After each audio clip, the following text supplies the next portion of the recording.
Hi. First of all, happy Easter. Easter Monday to everybody. So whether you're churching it or chocolating it or celebrating it in a way that I'm not aware of, happy Easter. Okay, so share my gold. I've been doing a lot of work recently on my niche, which is working and help support women after divorce.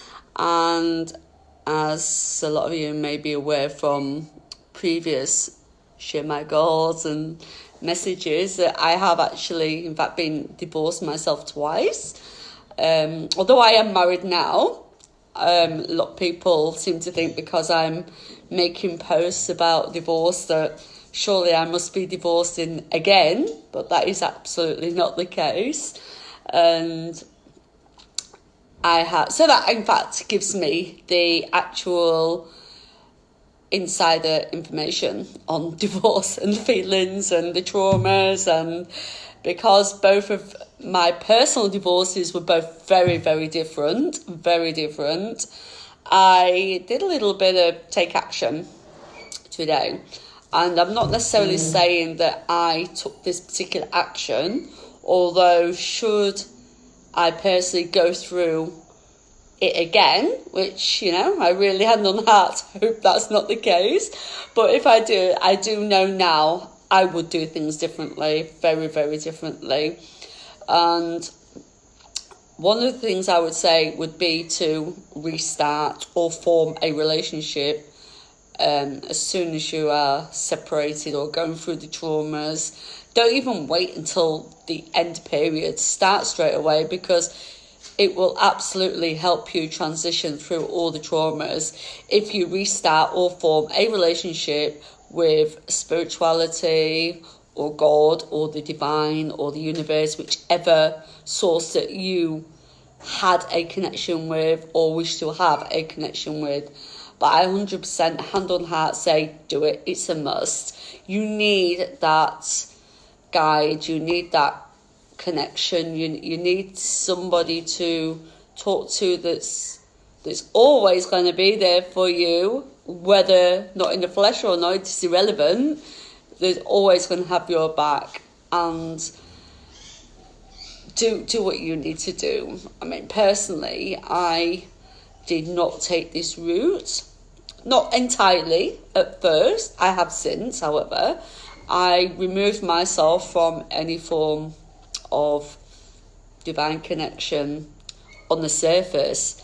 Yet inside, however, all along, I was begging for answers. I was screaming for answers. And I believe that's how I overcome the turmoils and the traumas and the upsets, was because I did believe that I had somebody having my back, even though at the time I didn't realise that I had turned back to what I'd walked away from all those years ago, which is a completely different story, and I'll stick to the story in question. So firstly, find your connection or reconnection. You've got to have that, as well as, new friends, new family support. You've got to have your support. For me, I was very, very fortunate. I had very, very good friends that I'd formed from once I became a mum. I know not everybody's going to be in that situation, but for me, they were my everything. They were my family, my friends, my divine connection. They were my lifeline, and I really, really do not know how on earth I would have got through what I got through without them to vent to talk to help me cry on the shoulders, to scream at. I was very lucky, very, very lucky, and I know a lot of people don't have this. So I say, if you're anything like me, that moved away, that did a runner, or as I used to say, run away. I didn't run away, I ran to. I ran away from all the crap and ran to a healthier, peaceful environment with my friends still at arm's reach, so that they were always there for my support. you need, again, another form of support. And if you are unfortunate, like most divorces and separations will put you in this situation, you will have a divide. Whether you want it or not, the divide will happen. You'll have the two families, your families and your in-laws, that all become the one unit of family. They will separate. Some of that family will side with that family, some of that side, your family that side. So once the divorce separates you, these two will then decide where they're going to go. And more often than not, they're going to go the way they started. So you're back to square one. So find the ones that you know will be there for you and stay with them. You know, keep the ones you need, you know, whichever side they are. But that will divide, as will the friends. You'll have your friends that you both had before. You'll have the friends that you've accumulated between you. But once it comes to that separation period, again, you'll have that divide.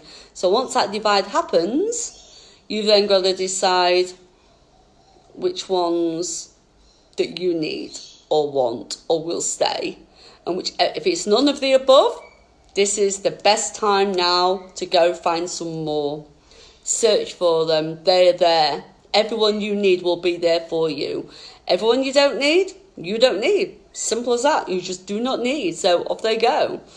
And so what we do then, if you was like me and you moved away, to another country where you knew nobody, because, you know, me, if I'm going to do something, I'm all out, here I go, gone. We find new friends, and I hear so many people struggling to make friends, and I don't know why they have this problem. You know, it's okay being shy, but there's other shy people. It's okay being into a religion. There's other religious people. It's okay being into a sport. There's other sports people. There's other like-minded people like you all over the world. And they will come to you when you need them. You just have to know where to find them. Take the time out, look, because they're there. And it's fun. Just think of all these new fun friends you're going to have. So there's your new support system. Anyway, that has to be the first thing we deal with. And then we go to the legal stuff. You need to sort that shit out. Sorry, excuse my language. It has to be done. I mean, yet again, from my own experiences, my first one, it was just, it started off very well. Went to the solicitors. Yes, they sorted out all what was going to happen. All the child maintenance was all set up, and I got so intimidated by my then, obviously, first ex-husband during the proceedings. He put me in a position where I had to just let it all drop, because I just wanted to care for my kids, you know. And being still very young at the time, I just absolutely had no idea that their lawyers would absolutely back me up, because I just didn't trust anybody, especially anybody illegal or someone I didn't know. So I just let it all go. I thought, nah, I'm just doing this. I'm just walking away. And, you know, he again, another control. He took control. He made me do something that I shouldn't have done, so that he got out of doing his home responsibilities. I know, looking back, he would have done things differently had he had been more grown up or more comfortable or more into the realisation of our separation was nothing to do with anything I had done. Yet, in his own mind, that's where he placed me. I was the bad one. I took his children away, and matter of fact, I pushed them to spend time with him. He just didn't see that at the time. Although now, like I say, 20 odd years down the line, completely different story. So financially on that first one, I just bailed. However, on my second divorce, everything was fair. 100% down the line fair, and it made life, although I was traumatised and out of my mind, because he cheated and cheated and cheated, and I blamed myself. And I did some stupid things, and not to him, to myself. And that if I had to go through the financial trauma as well, I don't know how I would have ended up, friends or no friends. So that again was another balance, another learning curve. And I feel like I was very fortunate to have done things properly. So for that lesson, I was very happy, very happy indeed, that we just split everything 50-50. And I could have kept in our home for a lot longer, which was a very nice home. And I made that decision being strong and independent and a responsible person. I wanted to just do it myself, so I got us to sell the house, and I used my share to eventually buy my own house, which was, to me, was a lot smaller, but it was mine, and I felt like at least I'd done something productive and responsible, and still being a mum to these children. And yeah, I felt like I'd done a very good job, and it was a very good decision at the time. Again, pig-headed, independent, me being me, wanting to do the right thing by all. Yeah, we all do what we do for a reason. And the next step would be to get a counsellor or a coach, just to help us process our thoughts, process our path, where we're going to go, what we're going to do. Now, I didn't know about any of this when I was going through any of my divorces or my major separation. And yeah, I needed it. Life would have been very different for me had these have been available to me, or had me known of these being available to me at the time. And I certainly know I would definitely go through that route to help me through the healing process and help me know where I go now, what I'm going to do next. And this is really one of the reasons I'm doing what I'm doing. I want to be that person. You know, I've got so much to offer. I know what it's like from just about every aspect of separation, divorce, abandonment, being let down, being abused, being hurt physically, mentally, emotionally, you name it, you know, financially. I've been through all the emotions, so I know what it's like. And although you can stand up and be there and show up for yourself, I just think if you've got that person there who's an outsider, who's taken away from, doesn't know anything about your personal situation, doesn't know anything about who's done what or anything, you're not there for that. We're not here to judge. Just listen and help you be where you want to be. Do you know what? I just absolutely love where I'm going now. I absolutely love where I'm going. And I can't change the fact that they weren't there then and I wasn't there then. So I'm grateful for the hurt and the pain and the lessons, because now I know why I went through all that. I know why I went through all that. And I have to say, yeah, good on me. Celebratory pat on the back. And the next step would be kind. Take time out. Do all the above.